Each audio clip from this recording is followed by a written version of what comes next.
big breaking news এনআৰচিত আবেদন নকৰি আধাৰ card লৈ বহি থকা সকলৰ এবাৰ বিপদ নিশ্চিত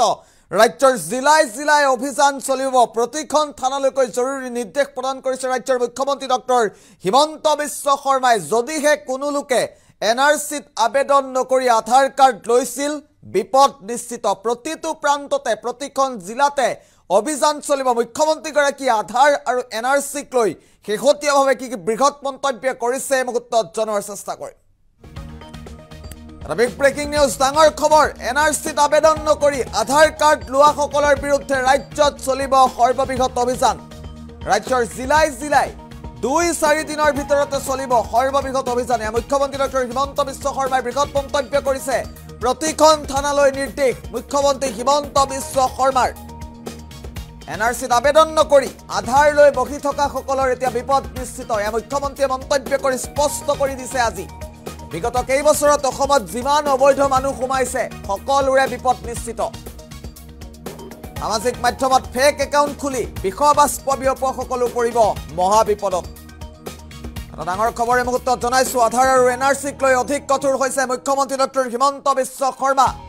মুখ্যমন্ত্ৰীৰ তৰফৰ পৰা আধাৰ আৰু এনআৰচিক লৈ বৃহৎ মন্তব্য কৰা হৈছে এনআৰচিত আবেদন নকৰি আধাৰ কাৰ্ড লোৱা সকলৰ বিৰুদ্ধে ৰাজ্যত চলিব সৰ্ববৃহৎ অভিযান ৰাজ্যৰ জিলাই জিলাই 2-4 দিনৰ ভিতৰতে সৰ্ববৃহৎ অভিযান চলিব বুলি কৈছে মুখ্যমন্ত্ৰীয়ে প্ৰতিখন থানালৈ নিৰ্দেশ প্ৰদান কৰিছে মুখ্যমন্ত্ৰী হিমন্ত বিশ্ব শৰ্মাই এটা ডাঙৰ খবৰে মুহূৰ্তত জনাইছো ৰাজ্যৰ প্ৰান্তে প্ৰান্তে চলিব সৰ্ববৃহৎ অভিযান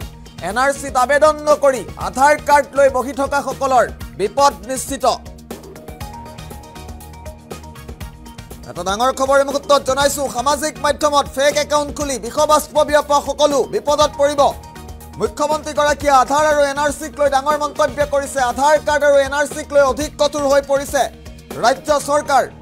মুখ্যমন্ত্ৰী গৰাকীয়ে বৃহৎ মন্তব্য কৰা পৰিলক্ষিত হৈছে এনআৰচিত আবেদন নকৰি আধাৰ কাৰ্ড লোৱা সকলৰ বিৰুদ্ধে ৰাজ্যত সৰ্ববৃহৎ অভিযান চলিব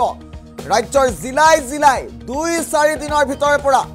অভিযান আৰম্ভ হ'ব প্ৰতিজন লোক বিপদত পৰিব যোনে এনআৰচিত আবেদন নকৰি আধাৰ কাৰ্ড লৈ আছে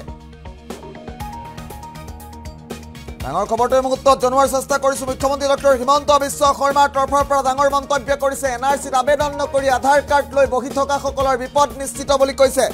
মুখ্যমন্ত্ৰীৰ মন্তব্য আছে মুহূৰ্তত আমি পুনে পুনে মন্তব্য শুনাই ল'ব বিচাৰিছো আৰু দ্বিতীয়তে অহা 2-4 দিনতে অসমত আমি আৰু এটা ডাঙৰ অভিযান আৰম্ভ কৰিছো যে এনআৰচিত এপ্লাই নকৰাকৈ কিমান মানুহে আধাৰ লৈ অসমত বহি আছে আৰু এটা পৰ্যায়লৈকে আমি গৈ আছো তাৰো বিষয়ে 2-3 দিনতে মোৰ এখন সাংবাদিক মেল হ'ব আৰু আমি অসমত যোৱা কিছু বছৰত যিমান অবৈধ মানুহ সোমাইছে তাকো আমি উলিয়াই পঠিওৱাৰ কাৰণে আমি নেক্সট প্ল্যান অফ একশন এটাও ৰেডি কৰিছো আপোনালোকক মই জনাম বহুত মানুহে এনআৰচিত আবেদন কৰা নাছিলে কিন্তু অসমত আধাৰ লৈছে এতিয়াতো আমি বন্ধ কৰি দিলো কিন্তু ইয়াৰ আগতে যিসকলে ললে তেওঁলোকৰ ওপৰতো এতিয়া আমি ব্যৱস্থা ল'ব গৈ আছো স্যাৰ বহুত ফেক একাউণ্টে আসলতে এনেকুৱা বিষয়বস্ত এই গোটেইবিলাক যিমানবিলাক ফেক একাউণ্ট আপোনালোকৰ যদি নজৰত পৰে পুলিচক কাষৰ থানাক জনাই দিব মই পুলিচক ব্লেংকেট অৰ্ডাৰ দিছো কাৰো মুখ চাব নালাগে আৰু দৰকাৰ হ'লে NSA নেশ্যনেল সিকিউৰিটি এক্টটো লগাব লাগে আৰু দ্বিতীয়তে অহা 2-4 দিনতে অসমত আমি আৰু এটা ডাঙৰ অভিযান আৰম্ভ কৰিছো যে এনআৰচিত এপ্লাই নকৰাকৈ কিমান মানুহে আধাৰ লৈ অসমত বহি আছে আৰু এটা পৰ্যায়লৈকে আমি গৈ আছো তাৰো বিষয়ে 2-3 দিনতে মোৰ এখন সাংবাদিক মেল হ'ব আৰু আমি অসমত যোৱা কিছু বছৰত যিমান অবৈধ মানুহ সোমাইছে তাকো আমি উলিয়াই পঠিওৱাৰ কাৰণে আমি নেক্সট প্ল্যান অফ একশন এটাও ৰেডি কৰিছো আপোনালোকক মই জনাম বহুত মানুহে এনআৰচিত আবেদন কৰা নাছিলে কিন্তু অসমত আধাৰ লৈছে এতিয়াতো আমি বন্ধ কৰি দিলো কিন্তু ইয়াৰ আগতে যিসকলে ললে তেওঁলোকৰ ওপৰতো এতিয়া আমি ব্যৱস্থা ল'ব গৈ আছো স্যাৰ বহুত ফেক একাউণ্টে আসলতে এনেকুৱা বিষয়বস্ত এই গোটেইবিলাক যিমানবিলাক ফেক একাউণ্ট আপোনালোকৰ যদি নজৰত পৰে পুলিচক কাষৰ থানাক জনাই দিব মই পুলিচক ব্লেংকেট অৰ্ডাৰ দিছো কাৰো মুখ চাব নালাগে আৰু দৰকাৰ হ'লে NSA নেশ্যনেল সিকিউৰিটি এক্টটো লগাব লাগে আৰু দ্বিতীয়তে অহা 2-4 দিনতে অসমত আমি আৰু এটা ডাঙৰ অভিযান আৰম্ভ কৰিছো যে NRCত এপ্লাই নকৰাকৈ কিমান মানুহে আধাৰ লৈ অসমত বহি আছে আৰু এটা পৰ্যায়লৈকে আমি গৈ আছোঁ তাৰো বিষয়ে 2-3 দিনতে মোৰ এখন সাংবাদিক মেল হ'ব আৰু আমি অসমত যোৱা কিছু বছৰত যিমান অবৈধ মানুহ সোমাইছে তাকো আমি উলিয়াই পঠিওৱাৰ কাৰণে আমি নেক্সট প্ল্যান অফ একশ্যন এটাও ৰেডি কৰিছোঁ আপোনালোকক মই জনাম বহুত মানুহে NRCত আবেদন কৰা নাছিলে কিন্তু অসমত আধাৰ লৈছে এতিয়াতো আমি বন্ধ কৰি দিলোঁ কিন্তু ইয়াৰ আগতে যিসকলে ল'লে তেওঁলোকৰ ওপৰতো এতিয়া আমি ব্যৱস্থা ল'ব গৈ আছোঁ স্যাৰ বহুত ফেক একাউণ্টে আচলতে এনেকুৱা বিষয়বস্তু এই গোটেইবিলাক যিমানবিলাক ফেক একাউণ্ট আপোনালোকৰো যদি নজৰত পৰে পুলিচক কাষৰ থানাক জনাই দিব মই পুলিচক ব্লেংকেট অৰ্ডাৰ দিছোঁ কাৰো মুখ চাব নালাগে আৰু দৰকাৰ হ'লে NSA নেশ্যনেল ছিকিউৰিটি এক্টটো লগাব লাগে আৰু দ্বিতীয়তে অহা 2-4 দিনতে অসমত আমি আৰু এটা ডাঙৰ অভিযান আৰম্ভ কৰিছোঁ যে NRCত এপ্লাই নকৰাকৈ কিমান মানুহে আধাৰ লৈ অসমত বহি আছে আৰু এটা পৰ্যায়লৈকে আমি গৈ আছোঁ তাৰো বিষয়ে 2-3 দিনতে মোৰ এখন সাংবাদিক মেল হ'ব আৰু আমি অসমত যোৱা কিছু বছৰত যিমান অবৈধ মানুহ সোমাইছে তাকো আমি উলিয়াই পঠিওৱাৰ কাৰণে আমি নেক্সট প্ল্যান অফ একশ্যন এটাও ৰেডি কৰিছোঁ আপোনালোকক মই জনাম বহুত মানুহে NRCত আবেদন কৰা নাছিলে কিন্তু অসমত আধাৰ লৈছে এতিয়াতো আমি বন্ধ কৰি দিলোঁ কিন্তু ইয়াৰ আগতে যিসকলে ল'লে তেওঁলোকৰ ওপৰতো এতিয়া আমি ব্যৱস্থা ল'ব গৈ আছোঁ স্যাৰ বহুত ফেক একাউণ্টে আচলতে এনেকুৱা বিষয়বস্তু এই গোটেইবিলাক যিমানবিলাক ফেক একাউণ্ট আপোনালোকৰো যদি নজৰত পৰে পুলিচক কাষৰ থানাক জনাই দিব মই পুলিচক ব্লেংকেট অৰ্ডাৰ দিছোঁ কাৰো মুখ চাব নালাগে আৰু দৰকাৰ হ'লে NSA নেশ্যনেল ছিকিউৰিটি এক্টটো লগাব লাগে আৰু দ্বিতীয়তে অহা 2-4 দিনতে অসমত আমি আৰু এটা ডাঙৰ অভিযান আৰম্ভ কৰিছোঁ যে NRCত এপ্লাই নকৰাকৈ কিমান মানুহে আধাৰ লৈ অসমত বহি আছে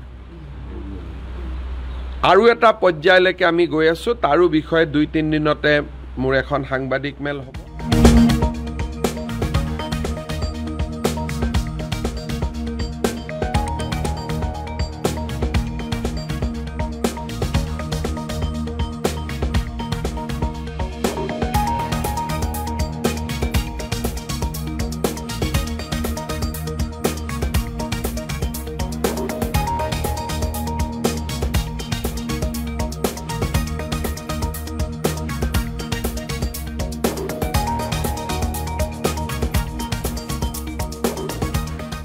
মই পুলিচক ব্লেংকেট অৰ্ডাৰ দিছোঁ কাৰো মুখ চাব নালাগে আৰু দৰকাৰ হ'লে NSA নেশ্যনেল ছিকিউৰিটি এক্টটো লগাব লাগে আৰু দ্বিতীয়তে অহা 2-4 দিনতে অসমত আমি আৰু এটা ডাঙৰ অভিযান আৰম্ভ কৰিছোঁ যে NRCত এপ্লাই নকৰাকৈ কিমান মানুহে আধাৰ লৈ অসমত বহি আছে আৰু এটা পৰ্যায়লৈকে আমি গৈ আছোঁ তাৰো বিষয়ে 2-3 দিনতে মোৰ এখন সাংবাদিক মেল হ'ব আৰু আমি অসমত যোৱা কিছু বছৰত যিমান অবৈধ মানুহ সোমাইছে তাকো আমি উলিয়াই পঠিওৱাৰ কাৰণে আমি নেক্সট প্ল্যান অফ একশ্যন এটাও ৰেডি কৰিছোঁ আপোনালোকক মই জনাম বহুত মানুহে NRCত আবেদন কৰা নাছিলে কিন্তু অসমত আধাৰ লৈছে এতিয়াতো আমি বন্ধ কৰি দিলোঁ কিন্তু ইয়াৰ আগতে যিসকলে ল'লে তেওঁলোকৰ ওপৰতো এতিয়া আমি ব্যৱস্থা ল'ব গৈ আছোঁ স্যাৰ বহুত ফেক একাউণ্টে আচলতে এনেকুৱা বিষয়বস্তু এই গোটেইবিলাক যিমানবিলাক ফেক একাউণ্ট আপোনালোকৰো যদি নজৰত পৰে পুলিচক কাষৰ থানাক জনাই দিব মই পুলিচক ব্লেংকেট অৰ্ডাৰ দিছোঁ কাৰো মুখ চাব নালাগে আৰু দৰকাৰ হ'লে NSA নেশ্যনেল ছিকিউৰিটি এক্টটো লগাব লাগে আৰু দ্বিতীয়তে অহা 2-4 দিনতে অসমত আমি আৰু এটা ডাঙৰ অভিযান আৰম্ভ কৰিছোঁ যে NRCত এপ্লাই নকৰাকৈ কিমান মানুহে আধাৰ লৈ অসমত বহি আছে আৰু এটা পৰ্যায়লৈকে আমি গৈ আছোঁ তাৰো বিষয়ে 2-3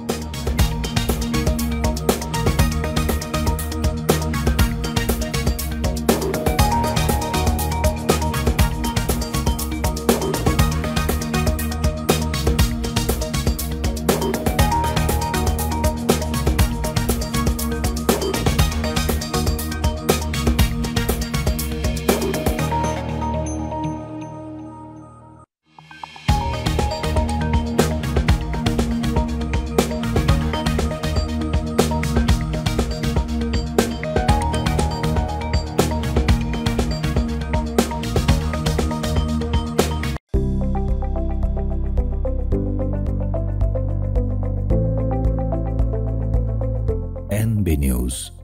সহজ সৰল ভাষাত নৱভাৰতৰ কথা